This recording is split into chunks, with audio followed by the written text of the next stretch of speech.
Thank you, Chair. Immigration is a delicate subject that must be dealt with in a humane way. We have to avoid having to be number heavy or number light. It's not about having the most or the fewest. The idea is to have what our capacity is to welcome new people, and that should be the benchmark. The ability to welcome new people is a question of housing, jobs, and public services such as health and education. And then if you measure them, I see that you are proposing challenges that are not the right ones. I think you have to have regional approaches. Mr. Kochar, when the Liberal government announced a target of 500,000 people to immigrate, who made that decision? Was it the government or was it McKinsey that suggested this number? Thank you for the question. So, Mr. Chair, every year the department actually pulls together the immigration levels plan, which actually is a 3-year plan, but in reality is the first year, which is the one which we actually implement, and the other 2 forward years are for debate for the next session. Monsieur Cochard, je veux pas avoir la façon de faire. Je veux savoir c'est. I don't want to know what the modus operandi is. I want to know who made the decision. Was it a McKinsey suggestion or was it the government who made this? So it is always an advice, Mr. Chair, from the public service and from the department. This is based on a lot of consultation. This is not about McKinsey. Pendant plus de 5 ans, il y a eu un chemin irrégulier. For over 4 years, there was an irregular pathway that was originally illegal, and then I'm talking about Roxham Road. 113,000 people came into our country via Roxham Road after an unfortunate and awkward tweet sent out by our Prime Minister. Did McKinsey suggest keeping Roxham Road, or was this the government?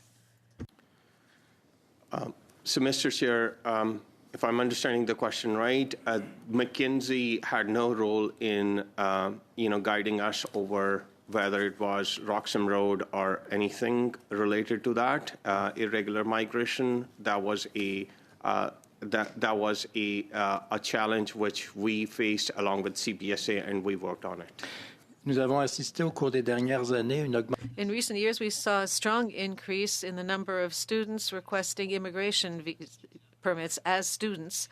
But unfortunately, and this was pointed to in several newspaper articles, this was really a sham to be able to get into Canada. Who decided to substantially increase the number of student immigrants? Was that the government on the recommendation of McKinsey? Not McKinsey King, but McKinsey. Deuxième fois, je fais cette erreur-là. That's the second time I've made that slip.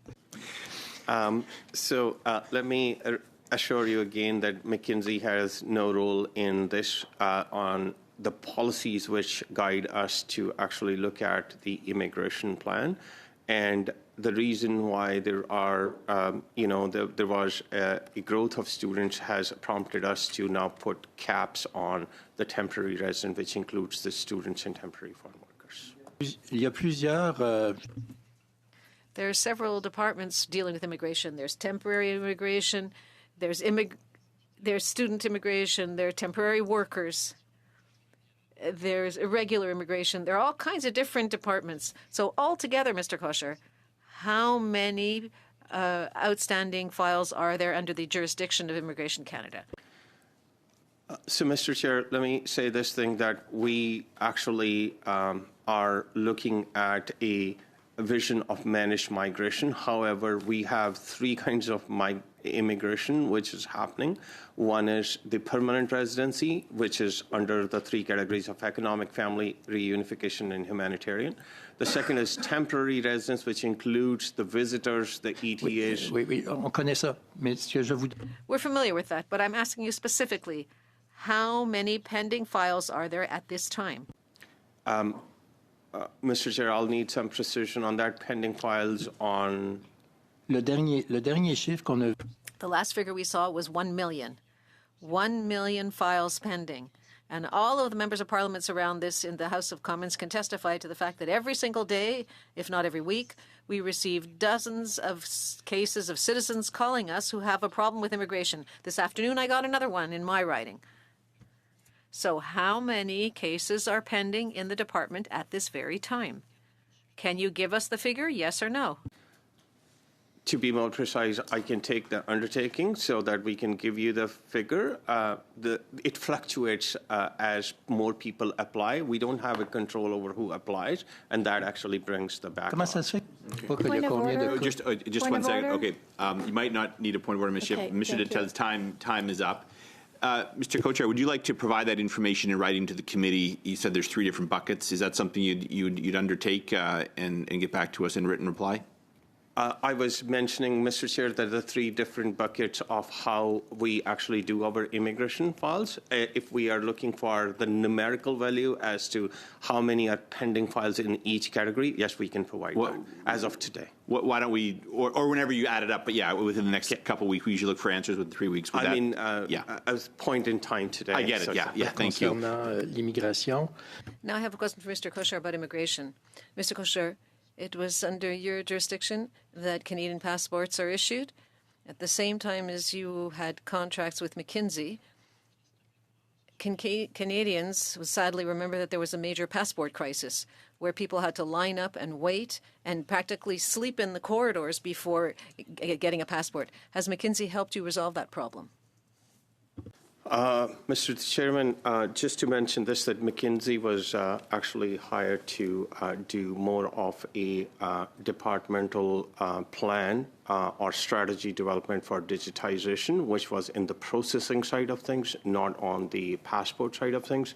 The passport itself was a different situation for which McKinsey wasn't playing any role in that. Est-ce que vous avez donné des contrats à d'autres entreprises? Did you give any other companies contracts to help you get out of that crisis, which was 100% manufactured by your department when it came to passports? Mr. Chair, again, the aspect of actually addressing that situation was done through internal resource and working with ESDC. Just to clarify, IRCC is actually the policy authority. However, ESDC is the authority which is dealing with passport provision to all the Canadians. In terms of IRCC, I guess I will also reinforce the importance of documenting decisions. The questions around the perception of favoring McKinsey had to do with our findings that there were a number of bidders that raised questions during the procurement process about what they considered to be an unfair advantage or an incumbent advantage. The evidence that we had in the file, and this is for the large contract, the $24 million contract, was that there was only 1 bid received, even though there were 38 invited pre-qualified suppliers.